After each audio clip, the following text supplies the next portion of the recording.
Your brain is too dizzy for you to even sit up, let alone stand up. 25-year-old Michelle Sogi went from a fit and healthy athlete to living with chronic muscle pain and fatigue, shortness of breath, and brain fog. I actually could no longer live by myself anymore. The symptoms were so debilitating. I couldn't get up, I couldn't shower. She's now a patient at UC Davis's post-COVID-19 clinic, one of several new specialty care clinics emerging across the country, specifically dedicated to treating long-hauler patients. What happens at the post-COVID clinic that you attend? Yeah, so initially you get seen by whoever is the most appropriate person to see you for your prominent issues. So for me, that was breathing. Because COVID is so unknown, it's affecting people in so many different ways. It is a multi-step, multidisciplinary process.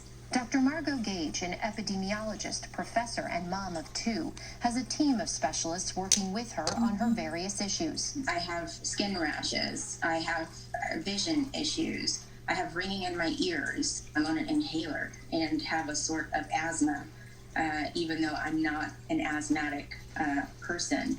She also describes headaches stronger than migraines and says on bad days is bedridden. What are the doctors saying to you now about your condition? That they are readily admitting that I have post-COVID symptoms. We have our own mode of treatment and plan that we carry out, so it's very a one-to-one type of treatment modality what I'm undergoing. Dr. Virginia Witt works at an outpatient post-COVID care facility in New Jersey and says the need for these clinics is dire. We have patients who have obviously lung damage, scarring, they're short of breath, they have no exercise tolerance. Some of them even need lung transplants for the long haul. Some patients are on dialysis. We have people with heart problems. No matter how good, how better I get, I will never be the same person that I was. Narciso Rodriguez is one of Dr. Witt's patients, being treated for damage to his lungs, which has impacted his ability to work. Before I used to work, 14, 16 hours a day, and it didn't bother me. But now I can.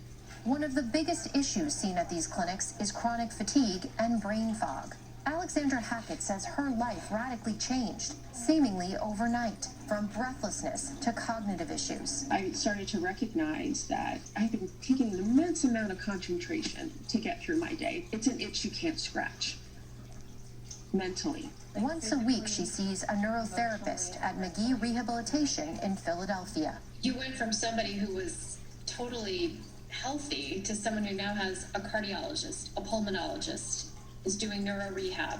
Your whole life has changed. That's why I want to share my story, because I know that there are people out there, long haulers, who are suffering with symptoms who are far more debilitating.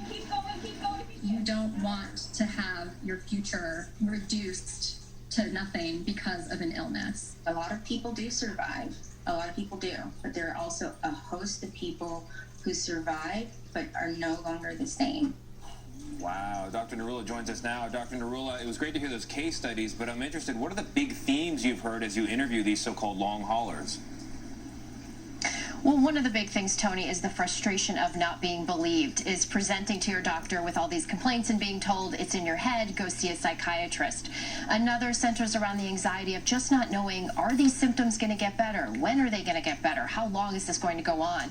And then the third big theme really centered around suddenly going from somebody who was a caregiver to somebody who had to be cared for, and what burden that may be placing on their family members.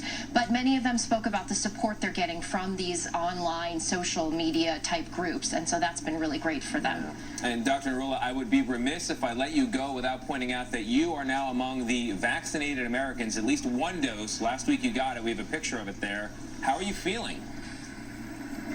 I feel good. I had some arm pain, a little fever and chills that night, but it was really, I was so surprised at how emotional I got. I started really tearing up at it. It just, all the months of being a doctor and caring for patients myself and being worried that I was going to bring it home to my family, hearing the stories of my friends and colleagues, and then being a journalist and covering this, it was just a very emotional moment.